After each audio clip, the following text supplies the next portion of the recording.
Local snapper, sliced, seared, basted with a knob of butter, fresh farmers market carrots, beans, greens, sautéed, flavored with garlic and herbs, a foundation for the fish, finished with intentionality, a delicate crown of herbs and peppers. This is fish a la Senegal, simple yet stunning. Just one note from the symphony of flavors you'll find at Dakar Nola. Because my goal is to show folks that West Africa have a lot more to offer if people are willing to listen. Sharing his story through the distinct flavors of West Africa, Serene Mbe is convincing many to listen through his cooking. This year's nominee for the James Beard Emerging Chef Award is finding the spotlight for a second year and cementing a unique place within the New Orleans culinary diaspora. I think that the food that we're doing is very distinct and very different from any other restaurant. The food, the culture, even the music that we play. And our mission is to nurture the soul of the people that's eating our food. That desire to feed the soul started early on when Mbe was just a child. Born in New York, his mother ran a restaurant in Harlem serving West African cuisine that drew on the flavors of Senegal. But at 5 years old, Mbe was plucked from New York and sent to live in Senegal at a boarding school, away from his parents and all he knew. I spent most of my time there in a boarding school, so it was a huge culture shock for me as a kid. And I learned Quran, so which we write from right to left, not left to right. No science, no math.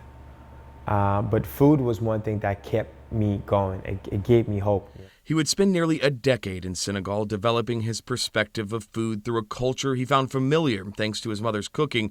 But by 15 years old, he had the chance to reunite with his family, leaving the coastal country of Senegal and once again making a new start back home in New York, where things were vastly different.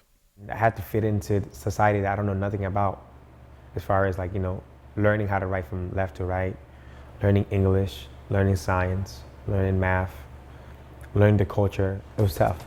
Once again, he found comfort in cooking, his passion easing him through those difficult times. Being in the kitchen, I feel most confident in myself.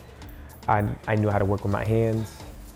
I love the work that goes into food, the preparation of it, how it makes people feel, and the joy of being in the kitchen. After college, Mbe wanted to stretch his culinary legs. Encouraged by some locals he met on a flight, he decided to give New Orleans a chance and found a real connection to West African culture along the Mississippi River. So when I came here, I was supposed to be here for 3 months, just give it a try. But I really find myself at home. The food, the people, the music, everything about it, truly inspired me to want to stay much longer and discover what this city has to offer. The city offered a lot. Mbe linked up with Chef Tori McPhail, working at Commander's Palace and beyond, and eventually opening Dakar Nola on Magazine Street, serving up food that may seem foreign, but in reality is born from the same roots that define Creole cuisine. There's a lot of food that is native to New Orleans that easily you can make a connection if you go to Senegal. You could easily see the connection of jambalaya and jollof rice. You can see the connection between New Orleans gumbo and a dish in Senegal called soupe kanye, which means okra soup. He says it's one reason he's found a home in New Orleans and a chance to further discover his identity, something he hopes to share at his table while inspiring his guests with a taste of his culture. All I have to do is just tell my story and let people know who we are. It's very important for me to set a foundation, let people know that, hey, we do have a place in this world and we do have beautiful food and we come from a beautiful culture and we have a lot to offer.